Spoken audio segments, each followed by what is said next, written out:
Imagine returning home after 3 agonizing years away, stepping off a heavy wooden ship into the freezing coastal fog, and calling out for your daughter, calling out for your infant granddaughter, calling out for your friends. But the only response is the chilling howl of the wind.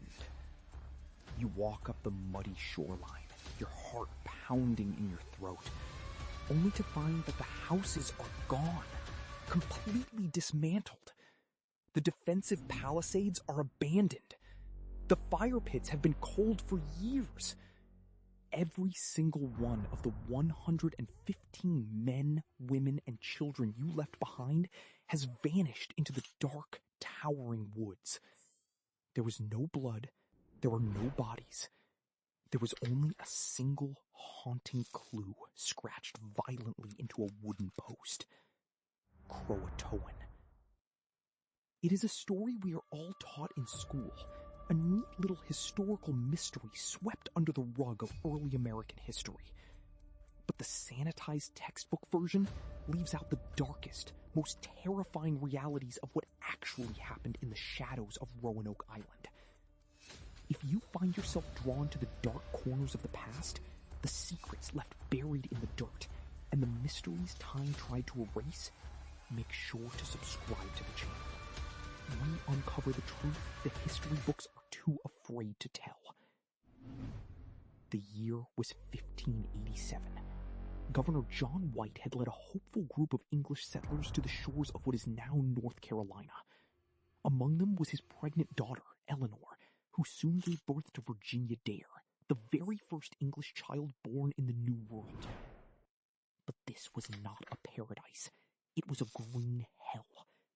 The settlers had arrived too late in the season to plant crops. The native tribes, already brutalized by previous English explorers, were hostile and deeply untrusting. Supplies were dwindling fast. Paranoia and starvation began to creep into the settlement like a suffocating fog. Desperate, the colonists begged John White to sail back to England to secure vital supplies and reinforcements. He promised he would return as quickly as the winds would allow. But fate and war had other plans. When White reached England, he was immediately trapped. The Spanish Armada had launched a massive naval assault, and Queen Elizabeth ordered every available ship to stay and defend the homeland. For 3 long, agonizing years, White could do nothing but stare out at the ocean, knowing his family was slowly starving in an unknown wilderness. When he finally managed to secure passage back to Roanoke in 1590, the nightmare he found was worse than death. It was complete erasure. Before leaving, White had established a strict emergency protocol. If the settlers were forced to abandon the colony, they would have carved their destination into a tree. And crucially, if they were in danger or under attack, they would have carved Maltese cross above the location. When White finally pushed through the overgrown brush into the settlement, he found the word Croatoan carved into a post, and the letters CRO etched into a nearby tree.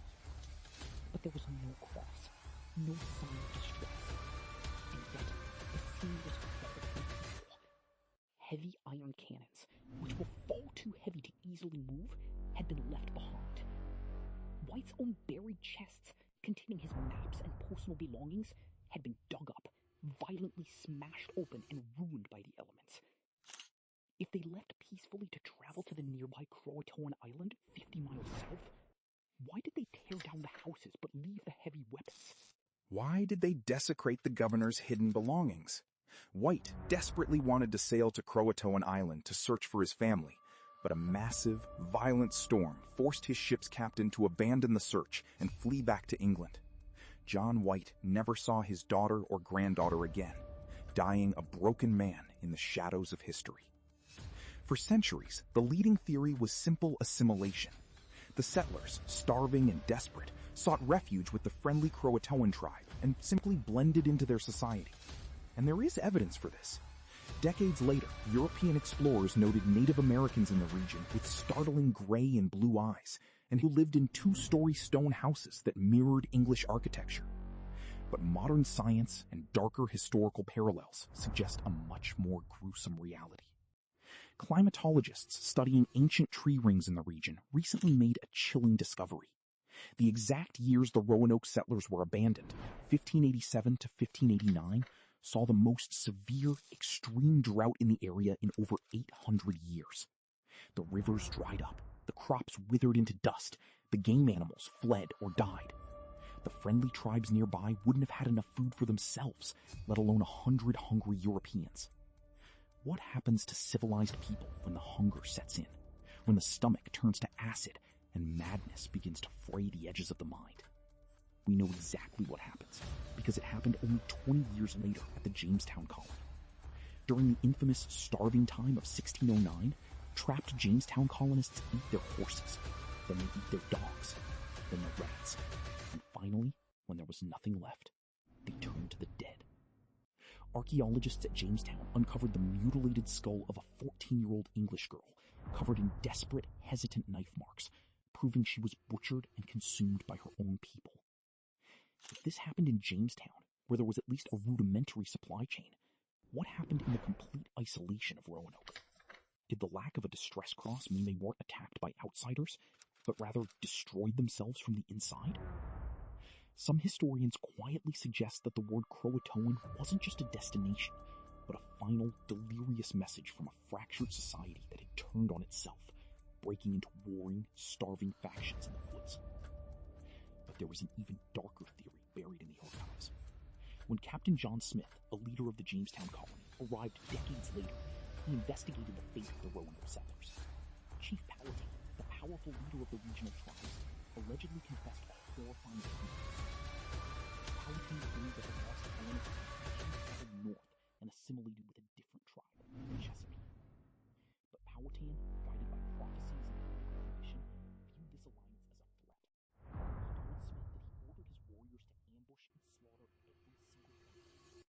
To back up his terrifying claim, Powhatan showed Smith items of English origin, forged iron and